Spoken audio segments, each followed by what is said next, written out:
Hello दोस्तों, मैं okay sir एक बार फिर वीके एकेडमी में आपका स्वागत करता हूं। आज हम लोग पढ़ेंगे हिंदी को। हिंदी में हम लोग वर्णमाला पढ़ रहे थे। वर्णमाला में हम लोग जो छुट्टी थी टॉपिक उसको पढ़ेंगे और आज पहला स्टार्ट हम लोग करना है उच्चारण के आधार पर। उच्चारण के आधार पर व्यंजन।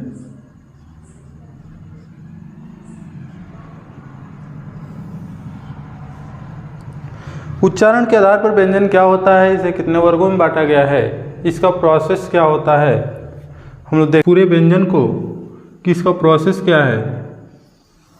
तो इस तरह मैं लिख दे रहा हूँ कि पहला हम लोग पढ़ेंगे कंठ से। कंठ से उच्चारण स्थान किसका होता है। आप लोग स्वर में देखे होंगे कि पहले तो अ होता है और आ। स्वर की जब हम लोग बात कर रहे थे तो अ आ उच्चारण स्थान में आता था कंठ में। इसके बाद क वर्ग कामा ह और एक आता है अ, यानी जिसे हम लोग कहते हैं विसर्ग। कंठ से अ का उच्चारण स्थान, आत का क वर्ग में जितने क ख ग घ घ होते हैं इनका उच्चारण स्थान जो होता है कंठ होता है। उसके बाद आते हैं हम लोग तालव्य पर।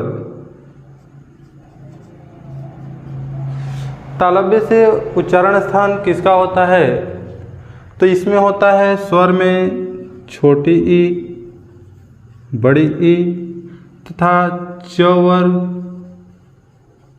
च वर्ग में आपको वर्ग बताए गए थे, 5 वर्गों में बांटा गया था व्यंजन को। 25 जो कि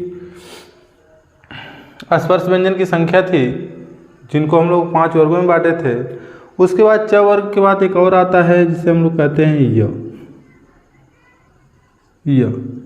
उसके बाद हम लोग को जनरली आगे पढ़ना होगा क्या कि मूर्धा से कौन सा होता है, मूर्धा।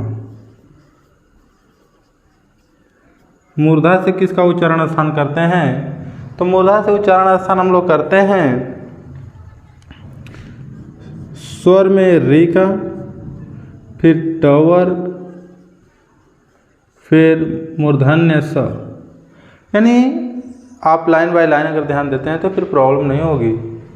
उसके बाद हम लोग देखते हैं कि दंत से किसका उच्चारण होता है। दंत से तो दंत में स्वर नहीं है, स्वर का उच्चारण नहीं होता है, स्वर का उच्चारण नहीं होता है। लेकिन दंत से जब हम लोग बात करते हैं व्यंजन की तो व्यंजन में आता है त वर्ग, फिर आता है श, फिर आता है ल।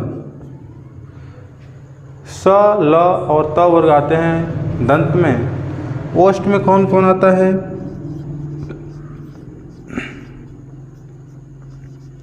ओष्ठ में आता है आपका ऊ, बड़ा ऊ। स्वर में जब देखते हैं तो ऊ और ऊ आता है, उसके बाद आता है प वर्ग। वर्ग में आता है प वर्ग,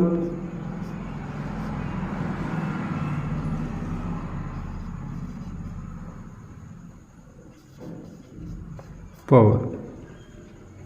उसके बाद हम लोग बात करते, देखिए अभी तक हमने पढ़ा कंठ, तालव्य, मूर्धा, दंत, ओष्ठ हो गया है। फिर आता है दंतोष्ठ। दंतोष्ठ में कौन होता है, दंतोष्ठ में होता है केवल एक आता है व, दंतोष्ठ के अंतर्गत आता है। उसके बाद आता है कंठ तालव,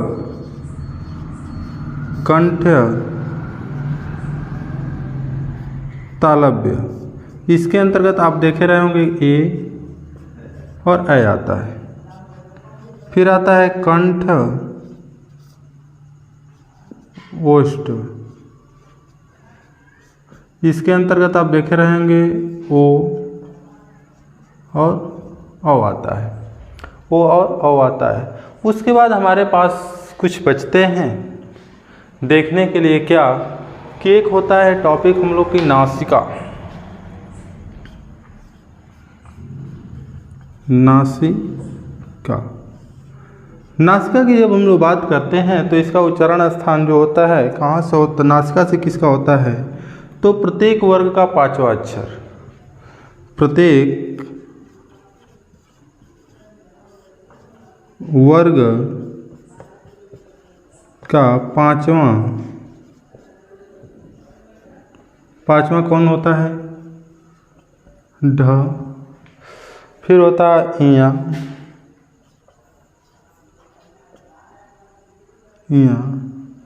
फिर अड़, फिर न, फिर होता है एक आता है जिसका नाम है म, और साथ में एक आता है अनुस्वार जिसे हम लोग कहते हैं हाँ। ये होते हैं नासिका से इसका उच्चारण स्थान होता है। आई होप आप लोग को ये क्लियर हो गया होगा उच्चारण स्थान किसका कहाँ से होता है। तब हम लोग चलते हैं आगे इसके, तो आगे हम लोग देखेंगे विशिष्ट वर्ण क्या होते हैं। चलते हैं हम लोग, नेक्स्ट हम लोग की टॉपिक है विशिष्ट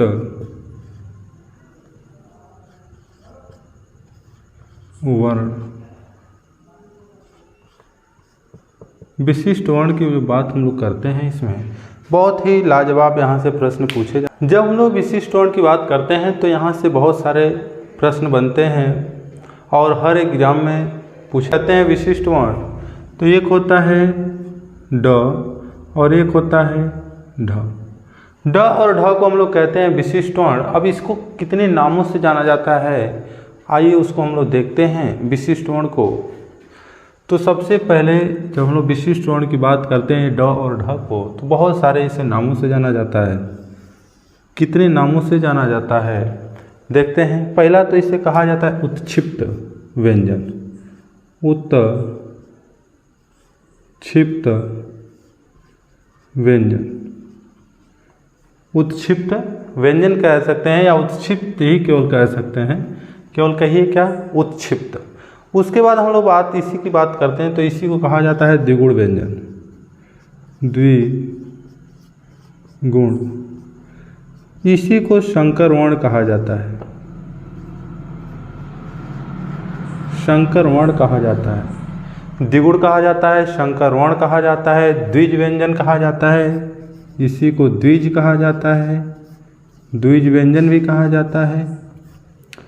इसी को ताइन जात भी कहा जाता है, ताइन जात व्यंजन भी कहा जाता है।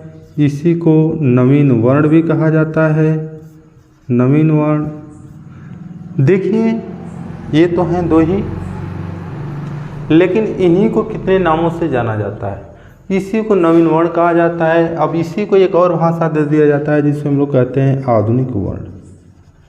आधुनिक वर्ण यानी कहने का मतलब क्या है कि जो विशिष्ट वर्ण के अंतर्गत रखे गए हैं उन्हीं को उत्क्षिप्त व्यंजन कहते हैं, उसी को द्विगुण व्यंजन कहते हैं, संकर वर्ण कहते हैं, द्विज व्यंजन कहते हैं, ताइनजात कहते हैं, नवीन वर्ण कहते हैं, आधुनिक वर्ण कहते हैं। ये जो है सबसे वेरी इंपॉर्टेंट टॉपिक होती है जो कि वर्णमाला से। अब जो है कि आज हम लोग का वर्णमाला चैप्टर ख़त्म हो रहा है। आज जो है इससे अगर आप पढ़ लेते हैं, पूरे पिछले की वीडियो को भी अगर आप देखते लेते हैं, तो फिर आपके जो वर्णमाला चैप्टर से कोई भी प्रश्न छूटेगा नहीं। आई होप सबको क्लियर हो गया होगा। मिलते हैं एक नेक्स्ट वीडियो में।